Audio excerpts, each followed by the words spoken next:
Hey guys, how's it going? Kulprit here, and today I'm going to bring you some actual PS3 Armored Kill gameplay that was so nicely provided to me by a buddy of mine, NOVAxDRAGON.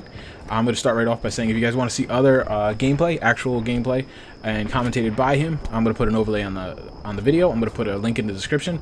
Go check him out. He's a buddy of mine. He's a real good player, and he's an up-and-coming YouTuber. So I'm just trying to help him out. He's helped me out by providing me some gameplay. What I'm going to do is basically just commentate on what I see. You know, basically talk about it.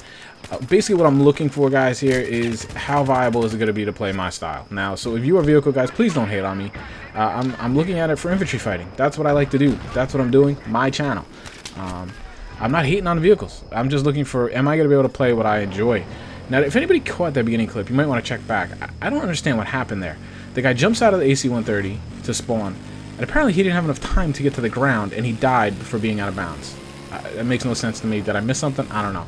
Here's a little crazy quad action by Nova. He is not the best quad driver, but I have a feeling we're going to see a lot of quads running all over the place. Watch that rock. Jumped right out in front of you. But anyway, he's obviously here running engineer. From everything I've heard, engineer rules the day. It's really hard to run recon or assault, which is tough for me because, as you know, I run predominant assault. But you know what? Change could be good. It could be good to try to kind of run a different kit, use different weapons. I like that he's using the SG-553 here. I think that's what he's using, right? I can't quite see in my little Vegas monitor. And he steals a tank from him. They're pretty sweet. So you can see right away the terrain and everything. I don't know. It kind of reminds me, obviously, of a little bit of the Rush. I don't know if I mentioned this is Rush gameplay, obviously. And keep in mind this is PS3, so it's 12v12. This reminds me, obviously, of a bit of Rush on Terrain, and as well as like Domovan, where you have the hilly terrain, pretty open from station to station. And the bases definitely remind me a little bit of Terrain, where it's just kind of wide open, some walls, some obstructions, but for the most part, they're wide open. I'm not sure if I'm crazy about the night part yet. I think it's going to make it pretty difficult to see players that aren't marked and stuff, so that can be tough. I don't tend to like that. I like it to be see player, aim player, player with the best aim wins, that kind of thing. But, you know, I do like the variety. Here, Nova's trying to establish the vehicle in here. I'm not quite sure what he's doing, and I have a feeling he wasn't quite sure either. It tends to be a little chaotic when you're playing new maps and things for the first time. People either are doing one of two things. They're running around like with their heads cut off, or they're pretty much camping. So I don't know what he's doing some work here. I'm not sure what was hitting him there, but from what I've heard on Rush, the C-130 really throws it out of whack. You get it on attack, so I guess actually that wouldn't be him getting shot by it.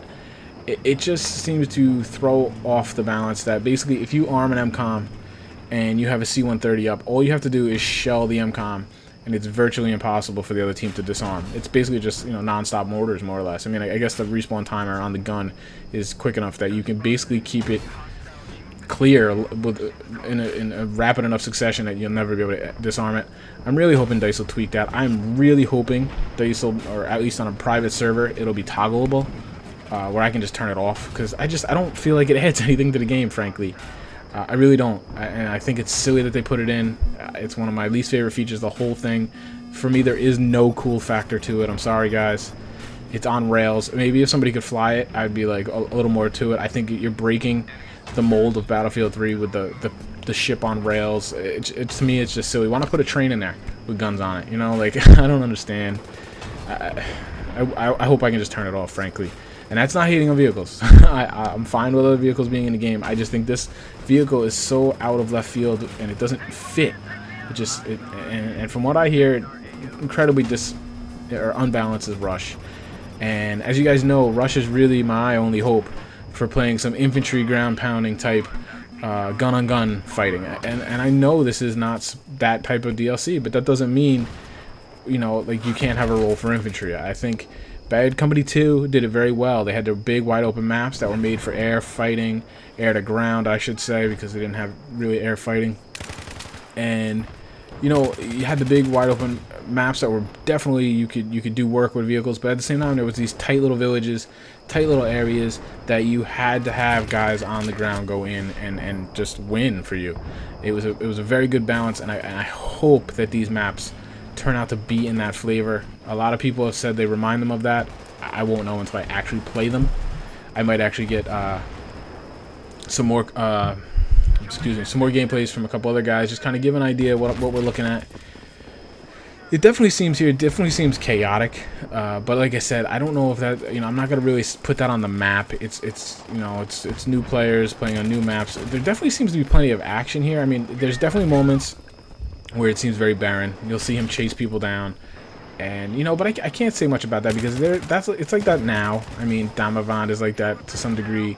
You know, obviously Caspian's like that. You know, the bigger maps. I'm hoping that, you know, on PC where we can ramp it up to 32 players, maybe even 48. I don't know if I hold much hope for 64, but you get the idea. If we can really ramp this up, that I'm hoping it'll do one of two things. It will, when you tend to ramp up the number of players like that, in my opinion, it swings the pendulum for the defense. Because they have just more players that can hunker down and defend these MCOMs. And so while, let's say we move to 48 players, you're going to swing, I think, the balance a little in favor of defense. And I'm hoping that is actually a good thing, because then that will balance out the C-130 if we're not able to remove it entirely. So I'm really kind of hoping that as we add 32 to 48 players, it's going to kind of prop up the playing field, so to speak. And we're going to get the action we're looking for. We're going to get, you know, the experience we're looking for, which is a battlefield experience. You know, right now I'm really just... I'm looking for the overall battlefield experience. I'm not looking for a vehicle experience. I'm not necessarily looking for a close quarters Call of Duty experience by any means. I want a nice balance between soldier play and vehicle play, where they're mixed together and everybody has to play their role. Here you see he's just cruising along on the quads. I'm really happy that the quads are in there. I think they'll really offer something for guys to just get around really quickly. I think for the first couple weeks we'll see a lot of nonsense and people trying to get road kills. I'm actually quite surprised DICE didn't make that part of an assignment. It seems to be their MO. You're going to see a lot of shenanigans, guys trying to run you over with the quads. Just brace yourself for it, that's all. It's going to happen. Eventually it'll kind of calm down though. But here you go. I mean, you see around the MCOMs, there seems to be enough infantry on infantry fighting that I'm pretty encouraged. I mean, I'm always going to have the new TDM maps, obviously. I'm looking forward to squad rush maps, things like that. But I'm really kind of hoping that, you know, I need something in Battlefield right now. I need something new. I need something fresh. I'm really, really hoping that with close quarters being such a letdown for me personally, that, you know, this will offer me at least some rush modes that I can play. Because, to be honest, I haven't played a lot of rush in the vanilla maps. I don't really think they were designed very well for rush this time around. I thought Bad Company 2, rush was the way to play.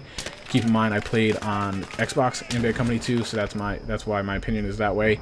I was a little disappointed with rush overall in Battlefield 3, to be quite honest. I didn't think it was designed very well in the map, so I'm hoping they kind of learn from their mistakes a little bit here, seeing as how close quarters didn't have any rush. This is kind of their first chance around to kind of redesign some maps for rush. Granted, they're going to do a vehicle slant, but I'm just holding out hope, guys. I really am. I was encouraged, like I said, a lot of people were reporting back, and a lot of people are reporting back that PC is going to love this. I've seen that said several places, Twitter, Skype, things like that. And it really all rides on the customization we're able to do and increasing the player counts. You know, that's really a huge feature for the PC. I mean, everybody said it leading up that this expansion is going to be... I mean, it's going to be suspect at best on the console. And I've gone on record. I know a lot of guys that I know have said they knew ahead of time it's probably going to suck on console, the 12v12. In my opinion, so far, it looks like it's not as bad as people feared. Rush seems to be viable. Only time will tell as things settle down and people learn routes, people learn defensive positions, those types of things. But like I said, at least this time around we have some TDM, we have some squad rush, those type of things that hopefully they didn't just throw together in the last 3 days. They put some thought into, and we can at least have that. I'm not going to play any tank superiority. I might play to mess around with some of the 008 guys. And I'm not really... I don't tend to like the large maps in Conquest, even, you know, firestorms and those types of maps, even when the flags are clustered. So I'm really looking forward to Rush. I've heard really good things. I have concerns about the C-130. As you guys can see here, there's a lot of tight action around the MCOMs. Here, you know, you see him, he runs off and chases somebody, but I'm really hoping you add a couple more players on each side and we'll see some really good action. So I am encouraged by what I'm seeing, but I do have some concerns. And, you know, only time's going to tell, and we're only a couple days away. So I'm actually looking forward to this. I'm really interested in what you guys are thinking right now. You've watched some gameplay. What are your thoughts? And please go check out Nova's channel. You know, as a thank you from me for him supplying me with some of this footage. I'm gonna try to get my hands on some more for you guys so you can check it out. And again, in the comments, let me know what you're thinking. If you're playing it, give me some feedback. If you're not, what are you looking forward to? What are you concerned about? All right, guys. Thanks a lot. Take care.